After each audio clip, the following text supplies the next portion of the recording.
Bethenny's Rules, September 1st, 2011.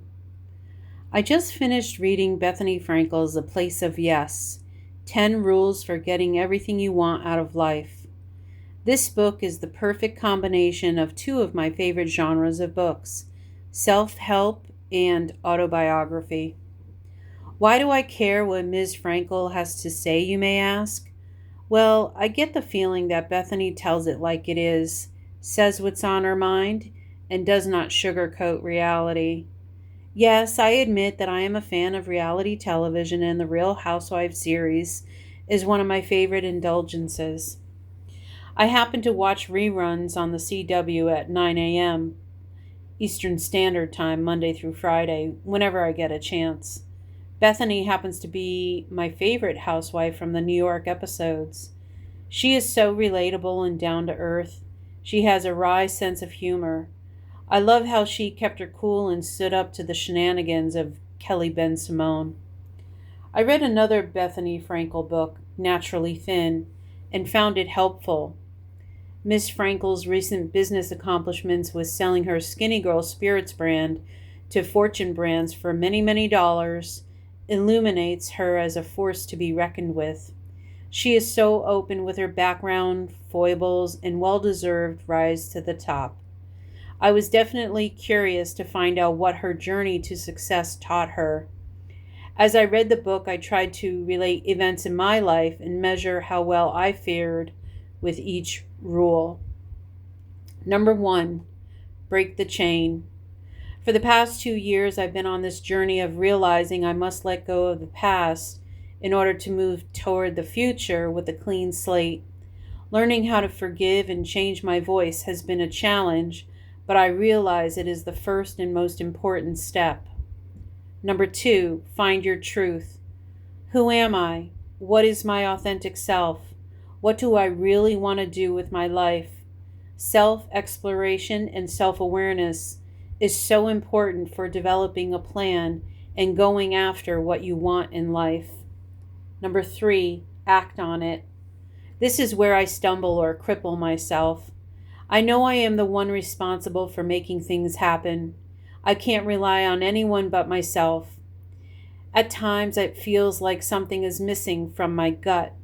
There is no drive nor ambition. Fear is swallowing me whole. Number 4, everything's your business. I love this rule. It basically says try everything at least once, and if it doesn't work out, it's okay. It is a learning experience. How will you know if you never try? Number 5, all roads lead to Rome. Perseverance, even when you may take the wrong turn or think you may have taken the wrong turn, will lead you to your goal. Stay focused. Learn from the hiccups because even in them there is a lesson which will help us get to where we want to be. Number 6, go for yours.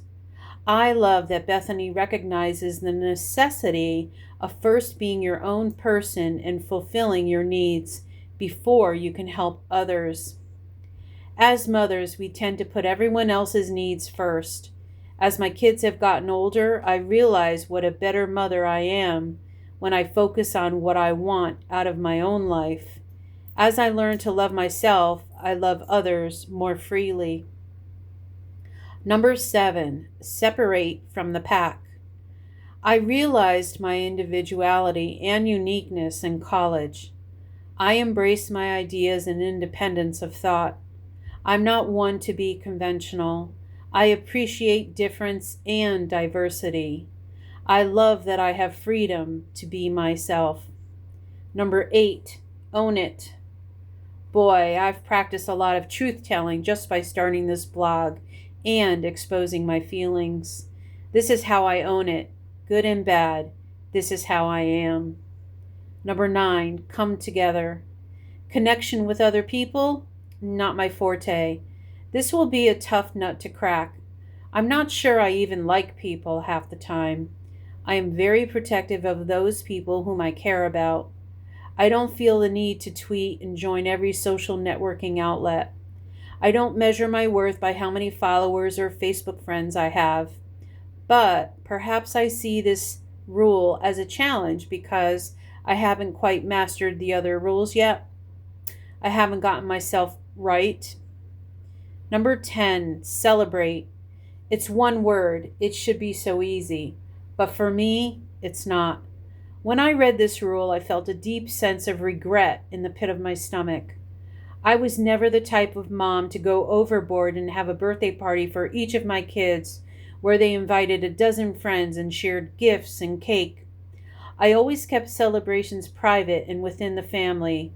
They are never extravagant and border on mundane and predictable. There is no life in the minimal celebrations in my life.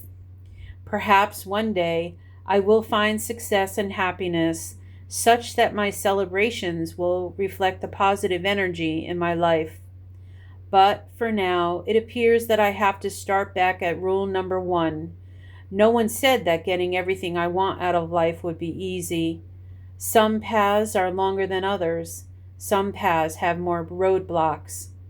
And even some paths appear to be never ending.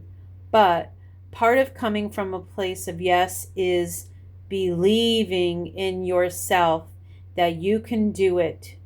You can get everything you want out of life and that you deserve it.